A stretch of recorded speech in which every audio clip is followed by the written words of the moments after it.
Saudari-saudara yang terkasih di dalam Tuhan Yesus, marilah kita berdoa. Dalam nama Bapa dan Putra dan Roh Kudus. Amin. Bapa kami yang ada di sorga, dimuliakanlah namamu. Datanglah kerajaanmu, dan jadilah kehendak-Mu di atas bumi seperti di dalam sorga. Berilah kami rezeki pada hari ini, dan ampunilah kesalahan kami, seperti kami pun mengampuni yang bersalah kepada kami. Dan janganlah masukkan kami ke dalam pencobaan, tetapi bebaskanlah kami dari yang jahat. Ya Tuhan Yesus, Tuhan dan Juru Selamat kami satu-satunya.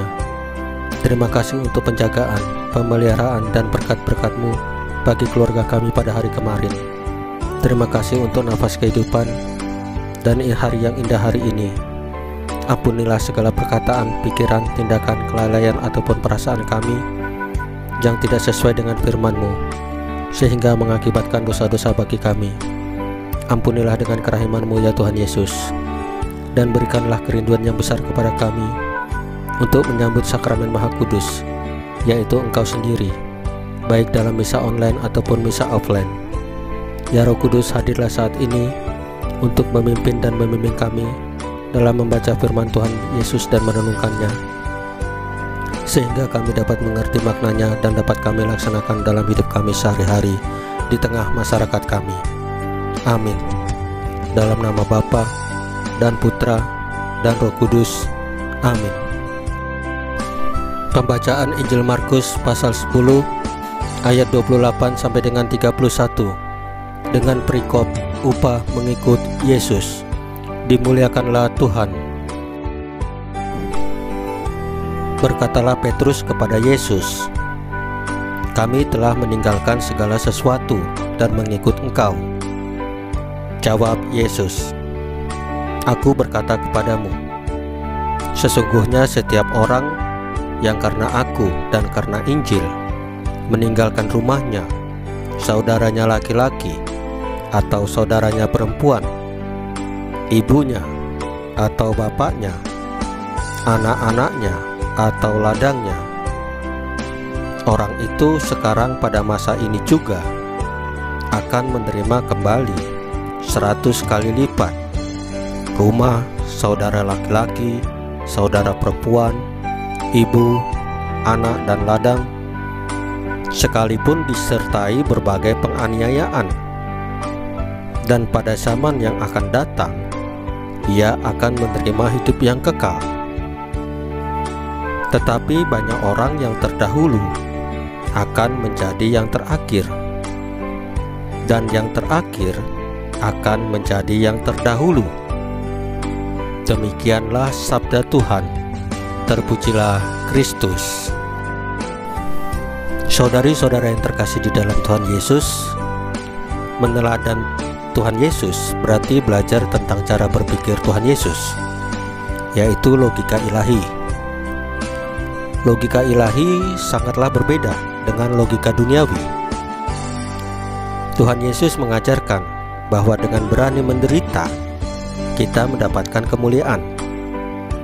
Dengan menyangkal diri sendiri, kita menjadi bahagia. Dengan membagikan harta, kita mendapatkan warisan surgawi. Dengan taat kepada kehendak Allah, kita mendapatkan kebebasan. Dengan melayani, kita dimuliakan.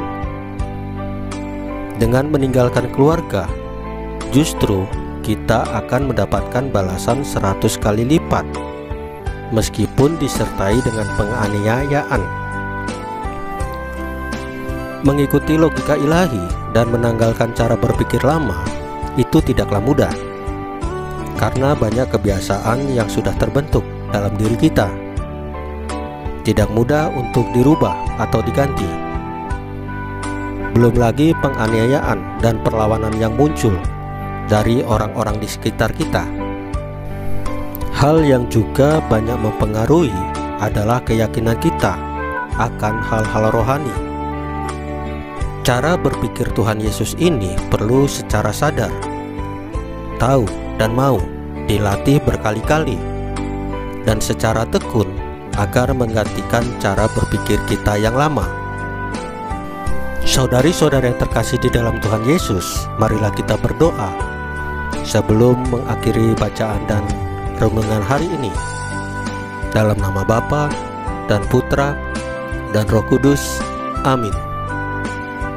Ya Allah, buatlah kami terpesona pada hidup Yesus Kristus, sehingga kami berani mengikuti teladannya dalam tindakan-tindakan kami.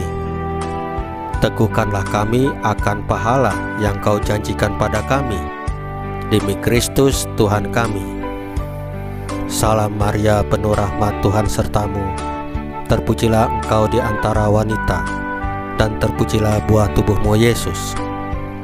Santa Maria, Bunda Allah, doakanlah kami yang berdosa ini, sekarang dan waktu kami mati. Ya Tuhan Yesus, tambahkanlah iman kami hanya kepadamu saja, karena Engkau adalah Tuhan dan Juru Selamat kami satu-satunya. Amin. Dalam nama Bapa dan Putra dan Roh Kudus, amin. Saudari-saudara yang terkasih di dalam Tuhan Yesus, bacaan firman dan renungan hari ini sudah selesai. Tuhan Yesus memberkati kita semua. Amin.